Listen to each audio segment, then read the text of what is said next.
62 की धौंस दिखाते हो, हम 67 की याद दिलाएंगे। मशीनी तरक्की के अहंकार का काला चश्मा पहने चीन को ये बताने का वक्त आ चुका है कि भारत और उसके धूप छांव जैसे रिश्तों के बीच सिर्फ एक 62 नहीं, एक 67 भी हुआ था, जब उसे अपनी जमीन छोड़कर पीछे भागना पड़ा था। जब एक भारतीय सैनिक के बलिदान के बदले 10-10 चीनी सैनिकों को भारतीय सैनिकों ने मौत के घाट उतारा था।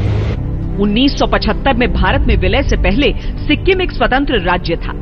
चीन चाहता था भारत सिक्किम से दूर हट जाए, लेकिन सिक्किम की भौगोलिक स्थिति को देखते हुए भारत इसके लिए बिल्कुल तैयार नहीं था, क्योंकि ऐसी स्थिति में पश्चिम बंगाल भारत और चीन का बॉर्डर होता और नॉर्थ ईस्ट के 7 राज्य भारत का हिस्सा नहीं रह पाते। सिक्किम पर भारत की निगरानी चीन को खटकती रहती थी। चीन 62 के अहंकार में डूबा रहा, लेकिन भारत ने इसे सबक के तौर पर लिया और स्वाभिमानी भारत के सुरक्षित भविष्य निर्माण में जुट गया। 1964 में भारत के तत्कालीन प्रधानमंत्री जवाहरलाल नेहरू का निधन हो गया। लाल बहादुर शास्त्री भारत के नए प्रधानमंत्री बने। भारत पर 1965 में पाकिस्तान ने हमला बोल दिया, लेकिन जिस तरह भारतीय सेना के पराक्रम ने पाकिस्तान को धूल चटाई, वो अद्भुत इतिहास में दर्ज है। 1966 में शास्त्री जी का भी असमय निधन हो गया और देश की कमान इंदिरा गांधी के हाथों में आई।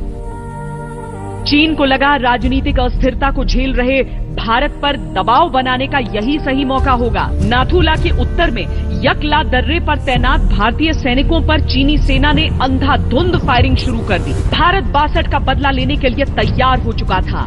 भारत ने शेबुला और कैमल्स बैक पोस्ट से चीन पर तोप की मदद से गोले बरसाना शुरू कर दिया। भारतीय निशाने इतने सटीक थे कि आसपास के सारे चीनी बंकर नष्ट हो गए।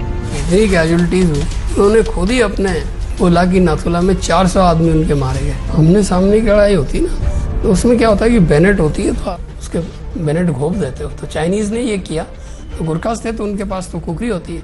अब जब उन्होंने खुखरी चलानी शुरू की, उसके सामने जो भी आ गया, चाहे हाथ आया, चाहे पैर आया, चाहे गर्दन आई, वो उन्होंने काट दिया।